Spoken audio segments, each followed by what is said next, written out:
Oke, kita ketemu lagi. Kali ini kita bakal bedah satu studi kasus yang wah keren banget.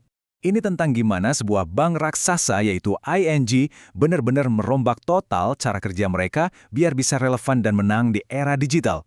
Ini bukan cuma perbaikan kecil, ini adalah kisah perubahan yang radikal. Tapi sebelum kita mulai, coba deh inget-inget, pernah nggak sih kesal sendiri pas pakai aplikasi mobile banking, prosesnya muter-muter, tampilannya bikin bingung?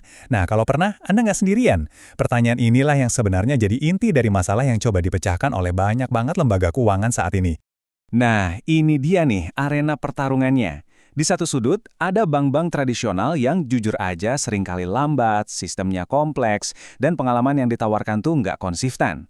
Di sudut lain, muncul penantang baru, startup fintech yang gerakannya cepat banget, solusinya simpel, dan yang paling penting, fokusnya 100% ke pengguna. Inilah tantangan besar yang dihadapi ING. Oke, kita masuk ke bagian pertama ya, soal dilema sang raksasa. Jadi sebelum mereka berubah, ING itu ya sama kayak banyak bank besar lainnya, terjebak dalam masalah-masalah kritis yang benar-benar bikin mereka susah buat bersaing. Jadi, apa aja sih masalahnya? Pertama, produk mereka tuh rilisnya lama banget. Soalnya mereka masih pakai metode waterfall yang kaku. Kedua, pengalaman pengguna atau UX-nya, aduh berantakan. Tiap tim punya gaya desain sendiri, jadi bikin pengguna pusing. Ketiga, dan ini nih yang paling fatal, produk mereka dibuat berdasarkan asumsi internal. Bukan dengerin maunya pengguna. Hasilnya ya jelas. Mereka mulai kalah saing sama fintech yang lebih lincah. Ngeliat masalah ini, mereka sadar kalau cuma nambal sulam itu nggak akan cukup. Mereka butuh cara main yang sama sekali baru, sebuah solusi radikal yang menggabungkan dua metodologi super kuat. Metodologi pertama namanya Agile. Gampangnya gini deh, Agile itu cara kerja pakai siklus-siklus pendek yang terus berulang. Jadi nggak perlu nunggu proyek selesai setahun, tapi ada kemajuan yang bisa dilihat tiap minggu. Lebih cepat, lebih efisien, dan nggak bikin pusing. Yang kedua adalah Human-Centered Design atau HCD.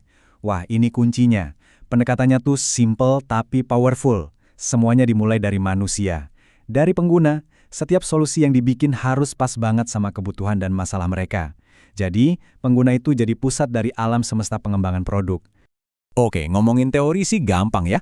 Pertanyaannya, gimana cara ING ngejalanin dua konsep keren ini di pekerjaan sehari-hari? Nah, sekarang kita lihat gimana mereka merombak total struktur tim kerja mereka. Udah, buang jauh-jauh deh tuh struktur departemen yang kaku dan silo-siloan. Gantinya, mereka bikin tim-tim kecil yang lincah. Isinya macam-macam keahlian dan mereka sebut squads. Keren kan? Idenya ini terinspirasi langsung dari dunia Agile. Isinya satu squad ini siapa aja sih? Komplit banget. Ada product owner yang jadi kaptennya, ada UX designer buat mastiin produknya enak dipakai, dan pastinya ada para developer yang membangun produknya. Semua keahlian yang dibutuhin buat bikin satu fitur ngumpul di satu tim kecil. Jadi fokus banget kerjanya. Nah, ini bagian yang paling menarik. Gimana mereka gabungin HCD ke dalam siklus kerja agile yang namanya sprint. Coba lihat alurnya. Pertama, empathize. Mereka beneran ngobrol sama nasabah, dengerin keluh kesah mereka. Terus, define. Dari situ mereka nentuin masalah utamanya apa. Contohnya, transfer duit ribet banget deh. Lanjut, ideate. Satu tim kumpul, brainstorming cari solusi-solusi kreatif. Habis itu langsung bikin prototype, nggak usah yang sempurna, yang penting bisa dicoba. Dan terakhir, yang paling penting, test. Prototipenya dikasih ke pengguna beneran buat dites. Dapat masukan, perbaiki, ulang lagi siklusnya. Mantap kan? Dan ini yang mengubah segalanya. Kutipan ini tuh ringkasan paling pas dari perubahan mindset mereka. Setiap keputusan, sekecil apapun, dasarnya cuma dua. Masukan langsung dari pengguna dan data transaksi beneran. Udah nggak ada lagi tuh yang namanya kata si bos atau kayaknya bagus deh. Terus hasilnya gimana? Apakah semua perubahan besar ini sepadan? Oh tentu saja.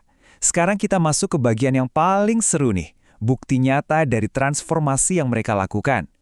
Coba lihat grafik ini deh. Kelihatan jelas banget kan? Ini salah satu kemenangan terbesar mereka. Waktu yang dibutuhin buat ngeluncurin produk atau fitur baru ke pasar, istilahnya time to market, turun drastis. Dari yang tadinya lama banget pakai cara lama, sekarang jadi super cepat berkat Agile. Bukti keberhasilan lainnya, ini dia. Terjadi penurunan yang signifikan banget pada tingkat kesalahan transaksi setelah desainnya dirombak. Ini bukan cuma turun dikit ya. Ini bukti kalau desain yang baru itu jauh lebih gampang dipakai dan lebih intuitif. Nasabah jadi lebih happy. Dan inilah hasil-hasil konkret yang bisa dirasain langsung sama nasabah. Mereka ngeluncurin aplikasi mobile banking yang dirombak total dengan tampilan super simple, ada fitur transfer cepat yang motong banyak langkah, ada dashboard keuangan pribadi biar kita bisa lihat kondisi keuangan dengan jelas, dan yang terpenting, mereka membangun proses perbaikan berkelanjutan di setiap sprint. Kisah ING ini kerennya bukan cuma buat dunia perbankan loh. Ada banyak pelajaran penting yang bisa kita semua ambil. Nggak peduli kita kerja di industri apa. Yuk kita bedah satu-satu poin pentingnya. Pelajaran pertama, dan ini penting banget. Agile itu bukan cuma buat perusahaan teknologi. ING ini buktinya. Industri yang super tradisional dan banyak aturannya, kayak perbankan, ternyata bisa juga sukses besar menerapkan prinsip-prinsip Agile. Pelajaran kedua, pengalaman pengguna atau UX, itu bukan lagi tugasnya desainer doang yang kerja terpisah. Enggak. UX itu harus jadi tanggung jawab semua orang di tim. Dari manajer produk sampai developernya, semua harus mikirin gimana caranya bikin produk yang enak dipakai. Pelajaran ketiga ini bisa dibilang jadi mantra baru mereka. Iterasi lebih penting daripada perfeksi. Maksudnya, daripada nunggu berbulan-bulan bikin produk yang sempurna tapi mungkin telat, mendingan rilis cepat, belajar dari reaksi pengguna, terus perbaiki lagi, terus-terusan kayak gitu. Dan yang terakhir, ini intinya inti. Biarkan data dan masukan pengguna yang jadi komandan. Produk-produk yang paling sukses itu lahir dari proses mendengarkan pasar, bukan cuma dari asumsi atau opini di dalam ruang rapat.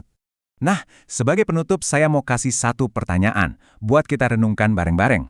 Setelah dengerin cerita ING yang luar biasa ini, coba deh bayangin, gimana ya ide-ide tadi, fokus sama pengguna, tim kecil yang lincah, dan keputusan berdasarkan data bisa mengubah cara kerja tim Anda sekarang.